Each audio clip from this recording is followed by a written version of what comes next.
Welcome to another episode of the Reboot Chronicles, a no-holds-barred forum with global leaders, authors, entrepreneurs, and CEOs about how organizations stay focused on growth and innovation in unprecedented times. I'm your host, Dean DeBiase, coming to you live from Revee's North American headquarters in Chicago, and we would like to thank you for joining us from around the globe today. Today we're going to talk about the future of beauty, rebooting innovation and global growth at scale with Raheel, who leads innovation strategy at Estee Lauder, a $14 billion company with over 25 prestige brands in both makeup, skincare, fragrance, and hair care, sold in over 150 countries. But first, some quick stats just to kick us off. According to NPD and Revive, the beauty sales so far this year has dropped about 14% so far. That's in the prestige category. And that's down to about 3.6 billion in Q1. So that's reflecting a lot of the store closures in the United States. No massive surprises there.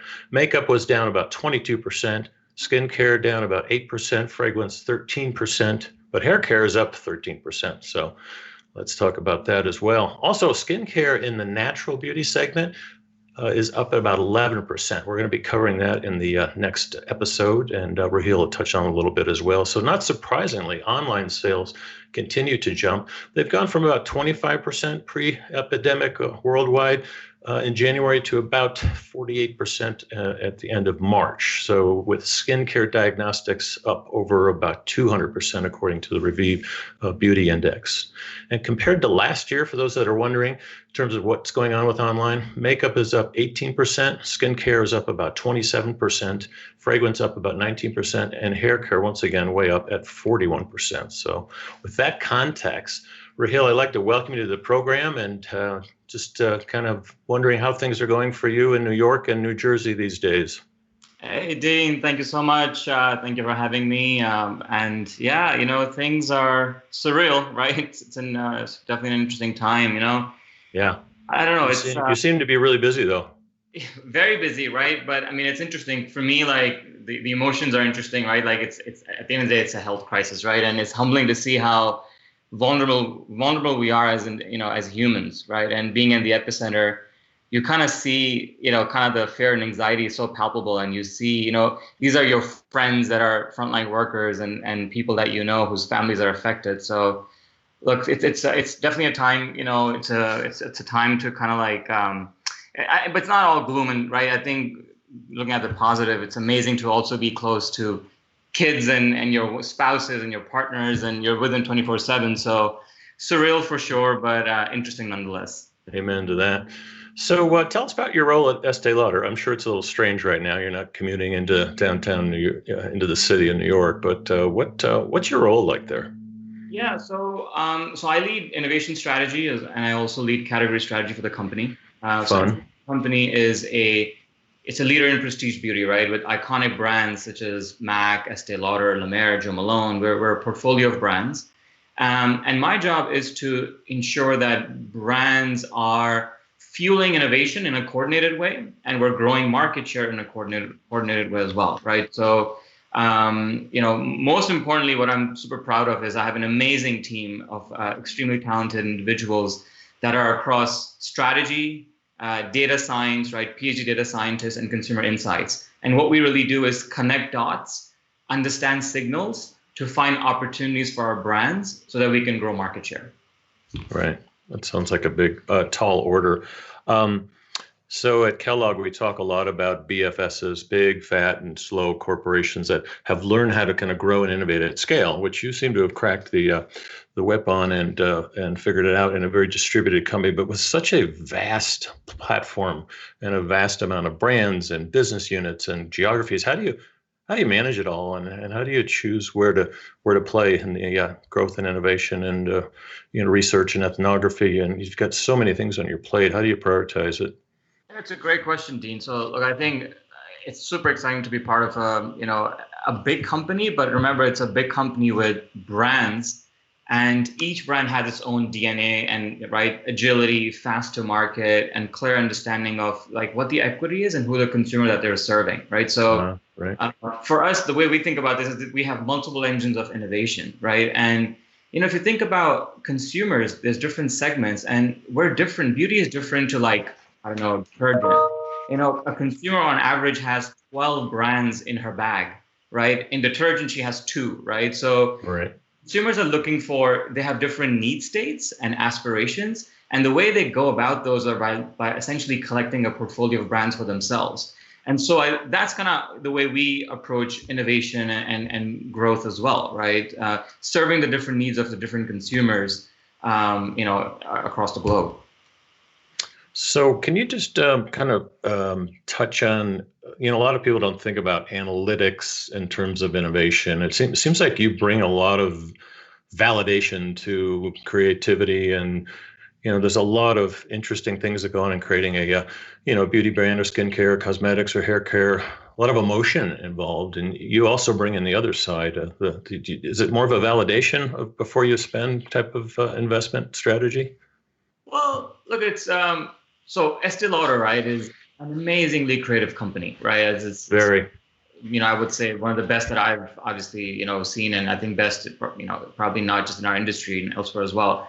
And the way I think about analytics and data is that it actually sharpens and focuses creativity, right? You got to point creativity to where the winds are blowing. And so that's kind of the way, in my mind, right? It's about, creativity and data as equal partners, where one catalyzes the other, so that you can unlock both the magic, which I call like consumer love, right? And the money, right? Which is about purchase and repurchase. So, and the key magic, I think, or the way I think about the framing of all this is, right, that you've got to sharpen and focus creativity with data across the entire marketing value chain, from strategy to innovation choices to planning for volume, concept, campaign creation, but also measurement, right? And then how do we enable this like ecosystem that feeds and informs our creative geniuses to essentially, continue to kind of like optimize where they're being creative. Right. Right. And I'm sure you've seen this not only in our, I think we're amazing at this. I'm sure you've seen this in other, talking to entrepreneurs or other folks as well, maybe in the Silicon Valley area as well. Yeah, we had Amazon/Zappos on the last episode, and a massive amount of data science and emotional science that they use. But I don't see the kind of the different approach you've taken in terms of innovation. I don't see that enough in large companies. I see a lot of people running around and doing stuff. It just depends if innovation is decentralized or centralized, and you tend to be able to dance in both of those, which is great. A lot of interest. I'm sure we're going to get a lot of Q&A on what are the trends in the beauty sector that you're excited about. So rather than bird dogging you into one or two, what are you excited about? Yeah, so I'll talk about that a little bit. It's funny, Dean, as you were talking about the previous topic, a quick story came to my mind. I was in one of the meetings with one of our, super creative folks, and this individual said to me, "Raheel, it seems like you're trying to dissect a song. You can't dissect a song." And I'm like, just give me a few days, spend some time with me, and I'll tell you, yes, you can dissect the song. But anyway, you take all the fun out of the music. Oh gosh. Exactly. Well, you gotta, anyway, there's science to. You have a good personality for it. I've seen much more disruptive personalities that probably wouldn't work well. Anyhow, so you're talking about what are we seeing in trends, right? As you were we were kind of going there. So yeah, look, I think part of, by the way, analytics is we leverage AI to mine millions of conversations, right, across social listening platforms, ratings and review platforms. And what that does is it helps us to understand trends that are like accelerating, and also understand how long the trends will last, right? So what's super interesting is what we see, obviously, particularly with COVID, what we're biggest learning is that the trends have accelerated, right? It's not like they're new trends, actually. We see healthification of skincare happening a lot, right? Skinification of makeup happening a lot. I mean, what we're seeing is skincare as self-care now, where consumers are finding regimens, as a way of almost like, a ritual that's an escapism, right? Like this like ritual is almost like, helping them with their like sort of like mental wellness as well. And then obviously sustainability, right, was huge before, and actually now is evolving to sustainability in the context of safe, and trust. So we see that evolving as well. So Look, I think what this kind of crisis is reminding us is that environment and well-being of our society, they're all interconnected, right? Right. And we know initially when we track signals daily, and what we saw was, some of the trends were kind of like going down, the ones I just talked about, but they only went down for like 2, 3 weeks when the paranoia and anxiety was high.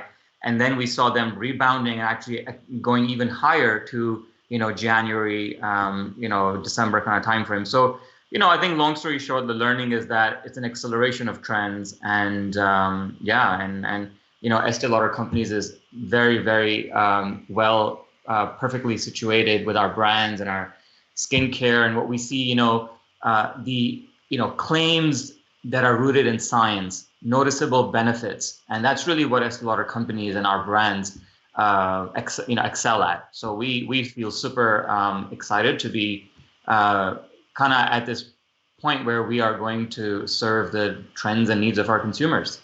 Yeah, I've got a nice platform, nice portfolio. I want to come back to the skinification of beauty, because we definitely get the surge in interest and concern in skincare. We're seeing that at companies like Raheel, where people are very concerned about their skin itself. We had Naveen Jain on a while back, and we talked about people are much more inquisitive about what they put on their skin and as much as they put in their body. So we talked a lot about supplements and things like that, and how they, kind of can interact, and the whole clean beauty thing, which we can get to in a second. But take me back to that comment, that skinification of cosmetics. What does that mean? If you unwrap that one.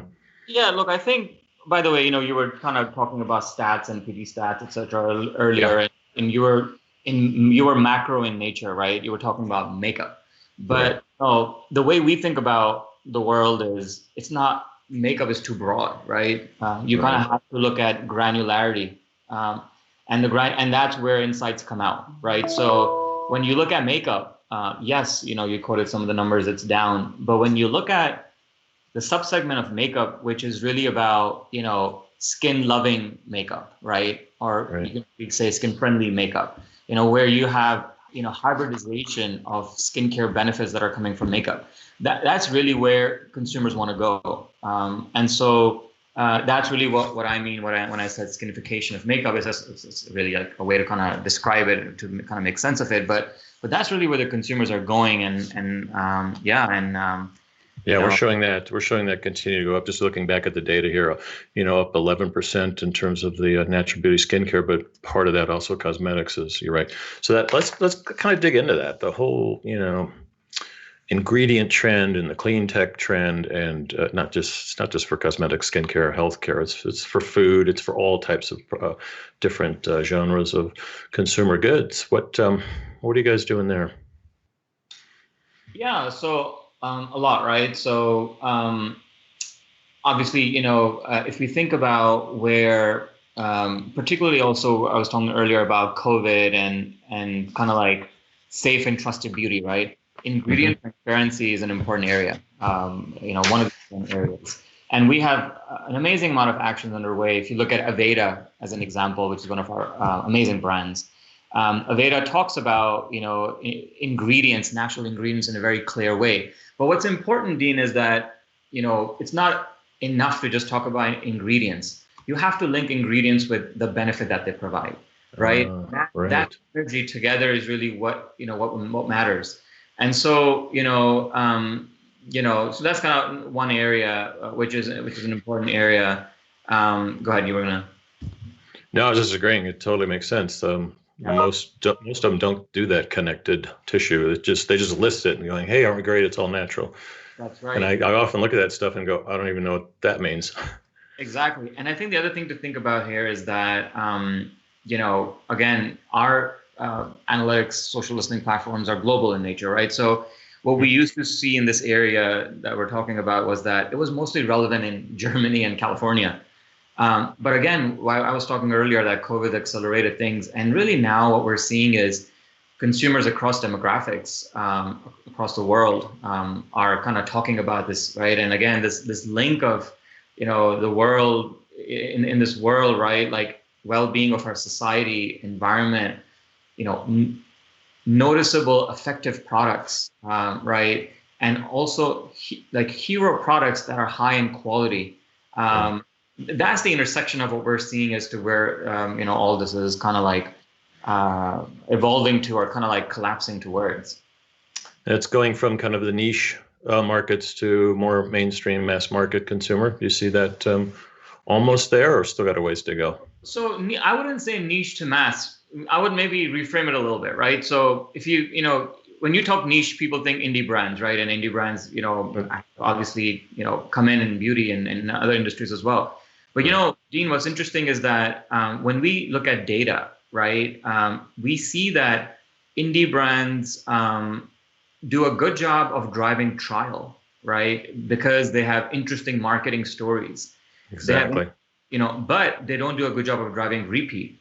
And that's where, high quality innovation, companies, when our company has, a long history of creating high quality heroes that are, almost like, popular than many of the brands. Like we have individual hero products that are more popular than brands. And the reason for that is because they are high quality and they have loyalty and they drive repeat. And by the way, repeat is where profits are, right? Trial is where investments are. So actually, to some extent, what indie brands do for us is they bring more consumers into our industry. And then after that first use, when the repeat isn't there, the consumers come to places, brands, products that are higher in quality. And that's where we see actually, being very strong at and continuing to, have a lot of runway ahead of us in terms of growth. Yeah, and you've also acquired some indie brands along the way. What were once called indie brands.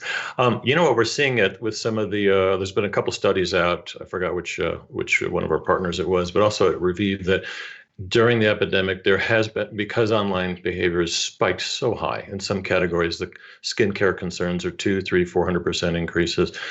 And it's temporary, but it's allowed a lot of these indie brands to come in and spend their money wisely, or the mid-tier brands, or even the large brands, and gain share and grab interest because people are in a very unique time. And one of the surveys said that people may not switch back to their old brands. So it's been an interesting time to invest and spend money if you have good analytics, like you said.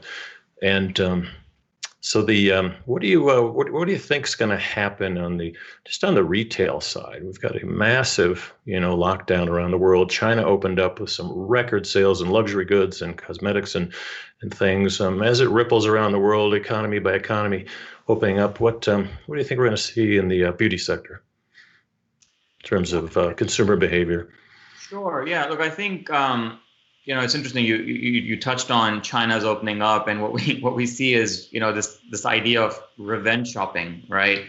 Right. Consumers have been kind of like waiting, and look, Dean, if I think about if we just logically think about what's happening, right? Let's just take the U.S. and where we are.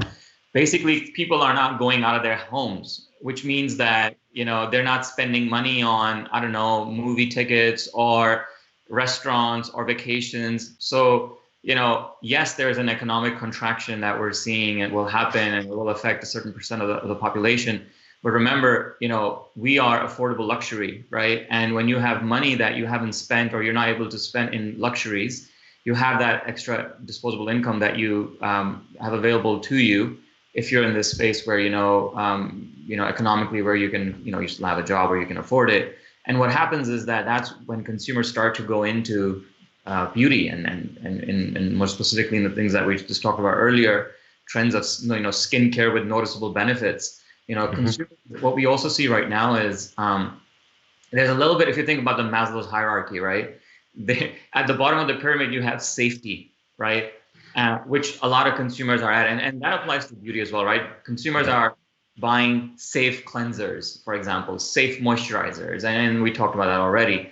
But they're also going all the way to the top of the pyramid, right? Self-realization and self-actualization, because that's what keeps them kind of going. Otherwise, the walls cave in, if you don't leave the house and if you don't kind of pamper yourself. Right. Right. And these products allow you to escape. So anyway, so that's kind of one big thing that we see.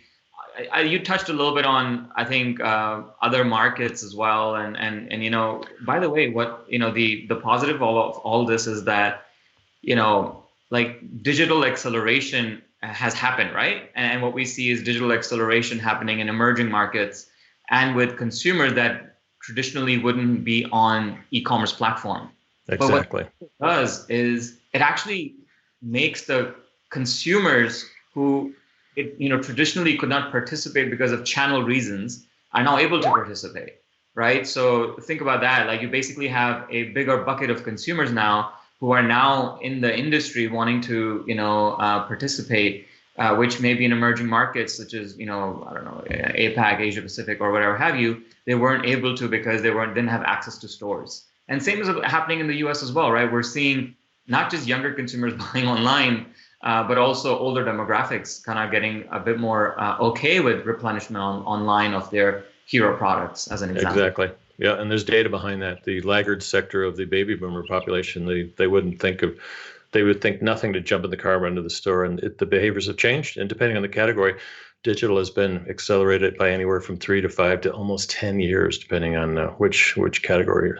So all the digital guys, all my friends in Silicon Valley are happy about that. They say, yeah, we've been waiting for the final push. I think it's just one component of it. I've just been reading some chats popping up here. I'm going to ask my question first because it's related, but just how do you see technology playing into the beauty sector, both in-store, online? The question was about technology and tools, different things that you're going to see happen over the next few years. Yeah, no, that's a great question. Look, I already talked about technology to some extent, right? Because when people think technology, you go to stores, but technology, I mean, I talked about, artificial intelligence and machine learning, which is technology to understand consumers better, right? That's right. A very, very important technology. So that's that's where it starts from, I think, which is technology to understand consumers better.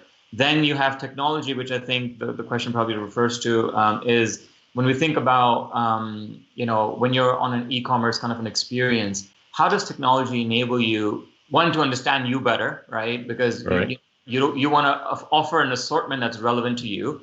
And by the way, personalization is a big trend as well. We kind of always talk about that in the industry and in the world.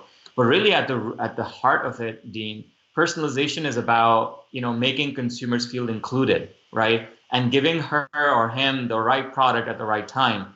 And technology is what enables that, right? Whether that technology is almost like matching you with your need that you have at that moment, for when you need it, right? That's an example of technology, and we're doing amazing amounts of work to be able to serve our customers there. And then kind of going into technology as it applies to in store, absolutely. Look, in the new normal, there's going to be expectations of like touchless, experiences such as dispensing or touchless shopping, right? And right.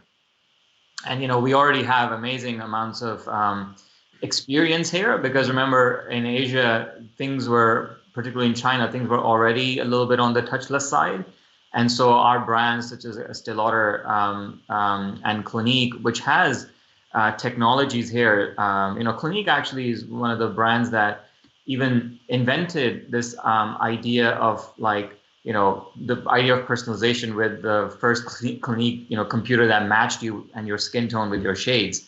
So we have a lot of historical experience here. We have a lot of, technology that we're investing behind, as it pertains to virtual try-on. So yeah, and there's partnerships in place with, companies that are in Silicon Valley that enable that, but others as well across our network of innovation that goes from Israel all the way to California. And so you guys were pretty early on trying different mirror technology and things. What we're seeing at Revive with a lot of the retail partners reopening the stores is it's all going to handheld. Use your own phone, take your own selfie, fill out your own surveys, get away from the devices in store. Their platforms are very agnostic. It'll power anything in store, but we're seeing a massive trend, kind of like Asia, I mean, I don't think you can follow Asia for everything because True. many of these countries don't have guaranteed employment and things like that. But one thing we can follow is the massive use of cell phone usage in retail for everything from skin analysis to personalization. But just digging in on personalization, since you brought it up, we see two types. One is you do a skin analysis, you quickly go from 60 SKUs down to maybe 6 that are relative to him or her, right? And it makes the shopping experience easier to choose, whether you're in store talking with a beauty rep or whether you're online. But what about personalization down to the actual ingredient level? There are a few indie brands that are trying it. I'm not sure how well it scales, but where it'll take a bunch of ingredients and make something, quote unquote, more personalized for me. Do you see that as a good trend, or? Look, I think, Dean, formulation science isn't as simple as, it's almost, think of it this way. It's almost like when you go to a restaurant and you go at a Michelin 5-star, restaurant, and the chef is making and mixing the ingredients with the right texture, chemistry, right time, right? That flavor is different to, maybe, I don't know, I'm going to give a bad example here, but maybe you trying to like follow a YouTube recipe of like, I want to make, whatever pasta with these 3 ingredients, right? So I'm maybe a bad analogy, but it's more than just, yes, ingredients are important. And I talked about that, which is ingredient transparency, and consumers want transparency, right? They want to make sure that they're taking care of their skin and their body. But there's science, and we have, PhD scientists that are understanding ingredients. We have PhD scientists that are understanding the interaction of those ingredients when you put it in the formula and you mix it in the right way. We have, PhD scientists that are understanding how those then ingredients, when they're, the cocktail, when it's put together, how it affects the wrinkle on your skin, or the plumpness of your skin. So, if you, for example, I'll give you an example, and maybe this is maybe for those who use mascara, right? Because it's very easy to kind of like think about it this way. I don't know, Dean, if you use mascara, but even in mascara. Not lately. So as someone who uses mascara, if you change the brush of your mascara, liquid, and if you put another brush in there, that performance completely changes. So it's not, it's a complicated math, right? And I'm trained as a chemical engineer, so that's kind of how we, you go and you understand the basic fundamentals of how chemicals interact. But essentially, yes, ingredient as a trend, super important, but it's not going to be about, let me just plug this into a machine, you inject 5 chemicals together or whatever have you. There's going to be some expertise and scientists and professionals that are, with the ones that we have in our company that are, doing this in an excellent way to create high quality products is what's going to be needed. So you think it'll trend up or just be a fad? I mean, look, I think it will evolve. I think the trend is here to stay of like ingredient, right? And again, connecting ingredient with the benefit, but it has to drive noticeable results. And that's kind of what I'm getting at. And, or the perception of it, because it allows these. I've talked to a couple of the brands, ones in the UK that's pretty well funded, but they're just emerging. They're not even indie yet. But yeah, the whole concept of that allows you to connect.